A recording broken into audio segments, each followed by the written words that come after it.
గురుగారు, సింహరాశి వారికి ఈ వారం ఏ విధంగా ఉండబోతోంది? సింహరాశి వారికి దివ్యమైన కాలం కొనసాగుతుంది. 4 గ్రహాలు యోగిస్తున్నాయి. దశమంలో రవిచంద్రుడు, లాభంలో బుధుడు, ద్వాదశంలో శుక్రుడు. ఎటు చూచినా విజయమే కనపడుతోంది. అదృష్టం వరిస్తుంది. కృషికి తగిన ప్రతిఫలం లభిస్తుంది. ముఖ్య కార్యక్రమాల్లో పనుల్లో విజయం ఉంటుంది. విశ్వాసంతో బాధ్యతలను జాగ్రత్తగా పూర్తి చేయండి. వృత్తి ఉద్యోగ వ్యాపారాల్లో కలిసి వస్తుంది. ప్రధానంగా ఉద్యోగంలో ఉన్నత స్థితి గోచరిస్తోంది. గౌరవం గుర్తింపు లభిస్తుంది. శ్రమకు తగిన ప్రతిఫలాన్ని అందుకుంటారు. వ్యాపారంలో అద్భుతమైన లాభాలుంటాయి. ఎదురు చూస్తున్న ఫలితాలు వ్యాపారంలో లభిస్తాయి. సామరస్యంగా ముందుకు సాగండి. సృజనాత్మకంగా వ్యవహరించండి. పెట్టుబడుల విషయంలో లాభాలుంటాయి. ఆదాయ మార్గాలు పెరుగుతాయి. ధర్మబద్ధంగా అనుసరించి ఆస్తులను వృద్ధి చేసుకునే వీలు కలుగుతుంది. ఇతరులపై ఆధారపడకుండా విజ్ఞానపరమైన అభివృద్ధిని పెంచుకోండి.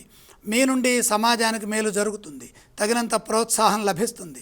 కొన్ని సందర్భాల్లో కొందరి ప్రవర్తన మీకు ఇబ్బంది కలిగించవచ్చు. ఇటువంటి సమయాల్లో శాంతంగా వ్యవహరించాలి. ఓర్పుతో ముందుకు సాగాలి. వివాదాలకు అవకాశం కల్పించవద్దు. ప్రతి విషయాన్ని ఇంట్లో వారితో చర్చించండి.